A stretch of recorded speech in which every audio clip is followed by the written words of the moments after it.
The Forbidden City. The imperial heart of the Ming and Qing dynasties is more than a palace of power and majesty. It is a physical distillation of Chinese ritual civilization.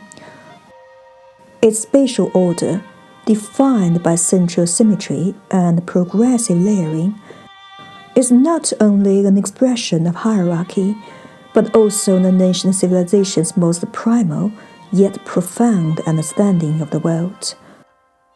Here, culture is allowed to be seen in a form that is both tangible and monumental. And yet, within the vast structure of our language, the same cultural codes lie quietly hidden. Today, let us step into an even more invisible, more deep-seated structure and explore how language serves as the very skeleton of Chinese culture. Hi! Hello, welcome to Rosamond's Mandarin Garden. I'm Rosamond. Today is the first day of 2026. Happy New Year to everyone.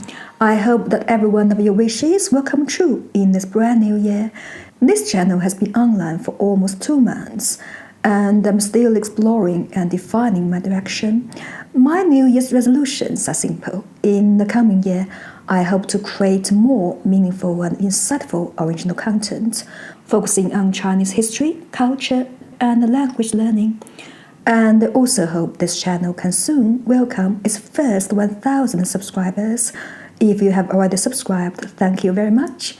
Today is a special episode. I'd like to talk about the relationship between language structure and culture structure. It's a profound topic. As I research and analyze these topics, even as a native speaker, I was surprised by the rich and intricate connections between them. Perhaps precisely because I'm Chinese, I've become accustomed to many linguistic expressions and overlook the long historical soil behind them. The content of this episode is slightly complex, so I decided to explain it in Chinese with bilingual subtitles. You can also treat this as a listening exercise. Alright, let's begin.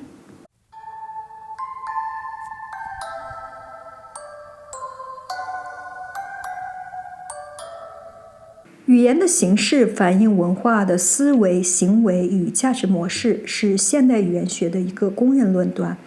但是问题是，文化与语言之间的关联不像数学公式1+1=2那么直接。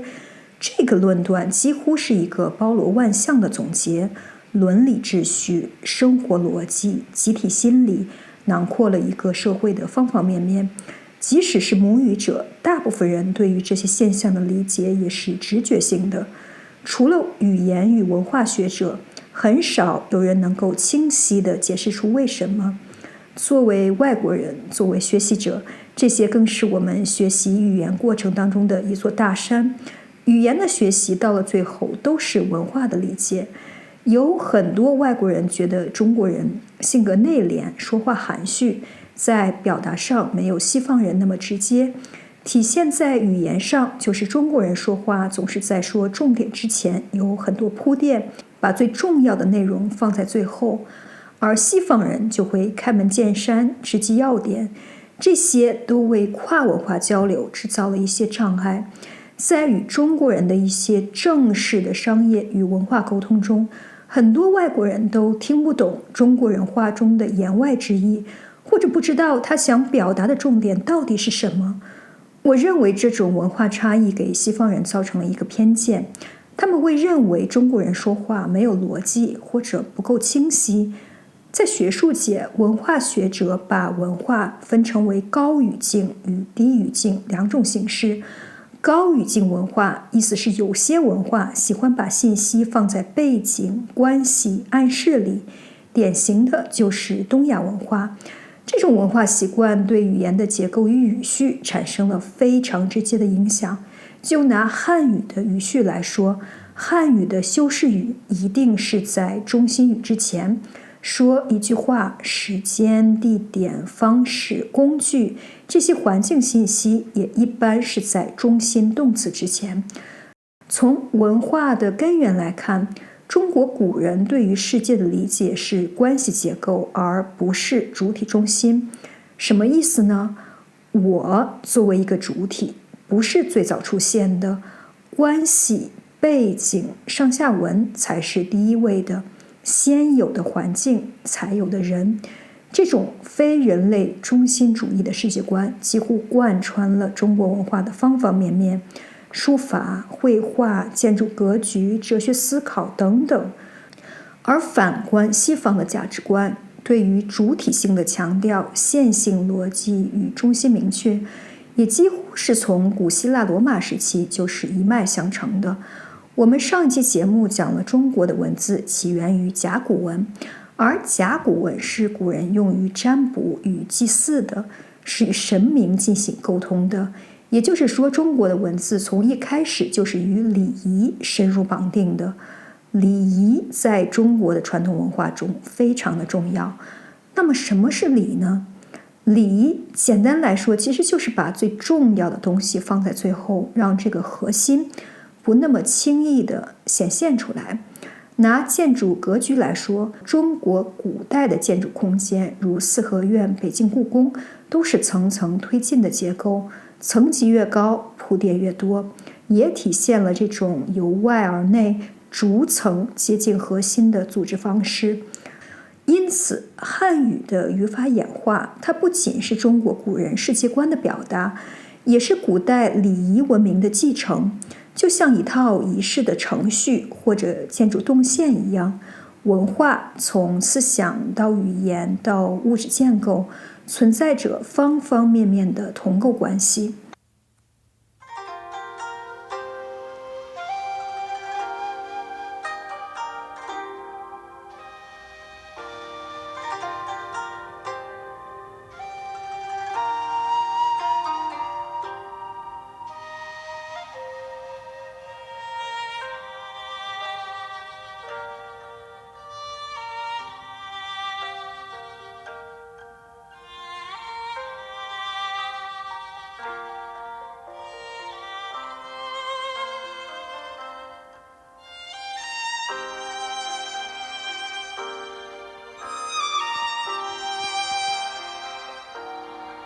每个人学习一门外语的动机都不一样。对于中文学习者来说，可能是对中国文化感兴趣，可能是计划来中国学习或工作，也可能只是想通过语言去发现一个不一样的全新的世界。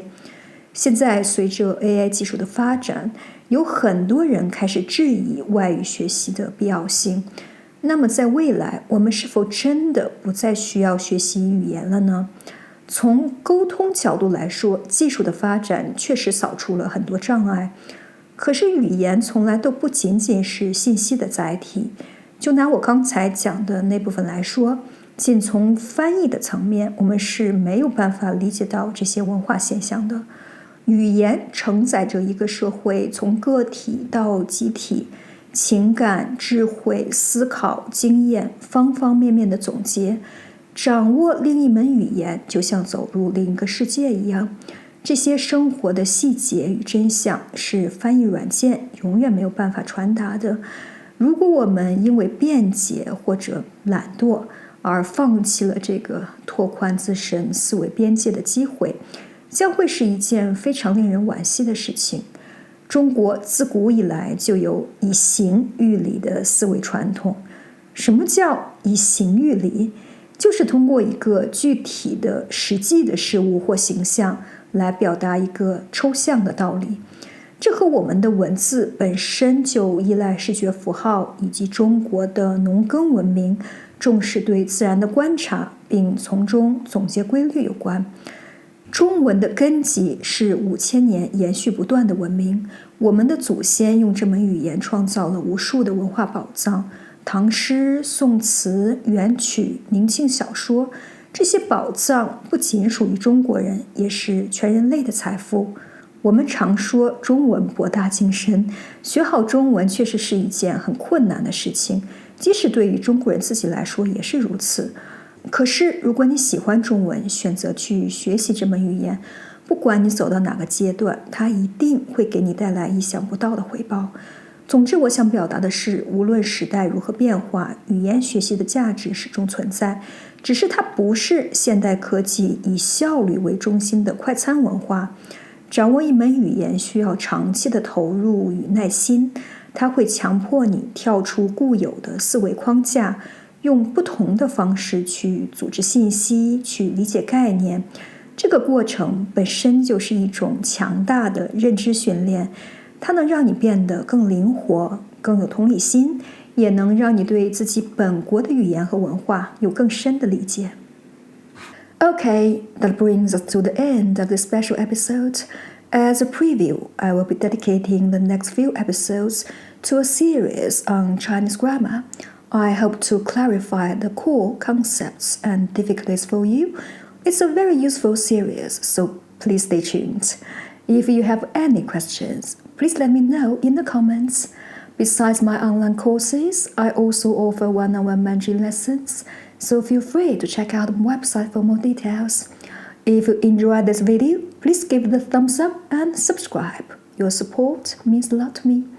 Happy New Year, everyone. See you next time. Bye. Bye.